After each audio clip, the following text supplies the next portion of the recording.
आशा worker को मिलने वाला वेतन जायज़ नहीं, कैसे हो सकता है बदलाव? जी हाँ दोस्तों, आपने सही सुना। स्वागत है आपका यूपी बोर्ड ट्रिक में।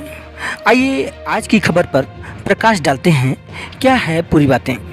NRHM यानी नेशनल रूरल हेल्थ मिशन जो 12 साल पहले लॉन्च किया गया था, जिसके तहत देश भर में करीब 9 लाख से ज़्यादा आशा वर्कर्स काम कर रही हैं। इन सभी को कोरोना महामारी में दिए गए योगदान के लिए विश्व स्वास्थ्य संगठन यानी WHO की ओर से सम्मानित किया गया। लेकिन महामारी के दौरान देश के कई राज्यों की आशा वर्कर्स लगातार ये शिकायतें करती आ रही हैं कि उन्हें बिना सुरक्षा जमीन पर महामारी के दौरान सर्वे करने भेजा जाता है और वेतन को लेकर तो आशा वर्कर की शिकायत बहुत ही पुरानी है। कितना कमा पाती हैं एक आशा वर्कर्स, आइए हम जानते हैं। कुपोषण, पोलियो और कई अन्य स्वास्थ्य संबंधी समस्याओं के खिलाफ भारत की लड़ाई में फ्रंट लाइन वर्कर्स की भूमिका में रहने वाली लगभग 9 लाख आशा वर्कर्स 2020 में कोरोना वायरस महामारी के खिलाफ देश की लड़ाई में शामिल हुई। उन्होंने राशन वितरित करने से लेकर कॉन्टैक्ट ट्रेसिंग में मदद की और लोगों को वायरस के बारे में जागरूक किया। लेकिन अपनी जान को जोखिम में डालकर काम करने वाली आशा कार्यकर्ताओं को मिलने वाला वेतन बहुत ही कम है। इसके पीछे की वजह है कि इनके काम को स्वैच्छिक और पार्ट टाइम काम माना जाता है। औसतन एक आशा वर्कर की एक महीने का वेतन 2000 रुपये से लेकर 5000 रुपये तक होता है। अलग अलग राज्यों में वेतन अलग अलग दिया जाता है। आशा वर्कर की ज़्यादातर कमाई इंसेंटिव के रूप में होती है, जैसे उन्हें पूर्ण टीकाकरण के लिए 75 रुपये, बच्चे के मृत्यु की सूचना देने के लिए 40 रुपये और गर्भवती महिला के साथ अस्पताल जाने के लिए 300 से 600 रुपये मिलते हैं। मेरठ के गागोल गांव की एक आशा कार्यकर्ता धर्मवती कहती हैं कि यह ठेके पर मिलने वाला काम है।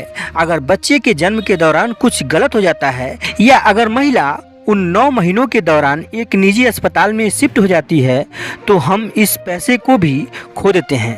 धर्मवती का मानना है कि उनकी कुल आय उनके काम के साथ न्याय नहीं करती हैं।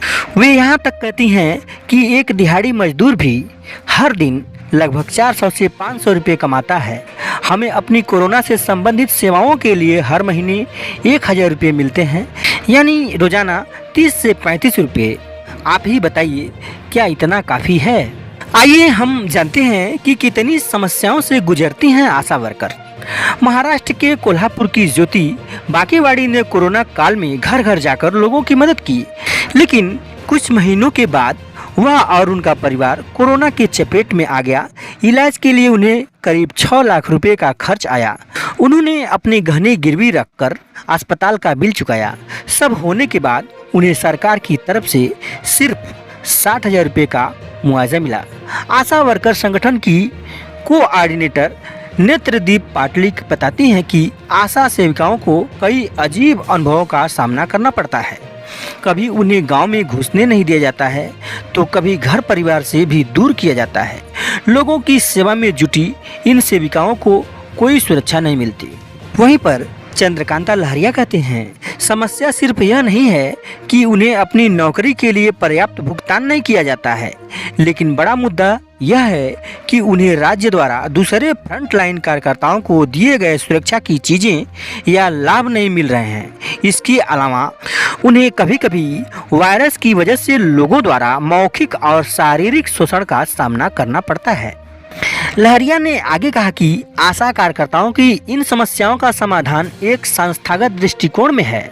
हमें एक आशा की भूमिका को परिभाषित करने और सरकार के साथ उनके काम को संस्थागत रूप देने की जरूरत है, ताकि इन्हें इंश्योरेंस कवर और मानदेय जैसे लाभ मिल सके।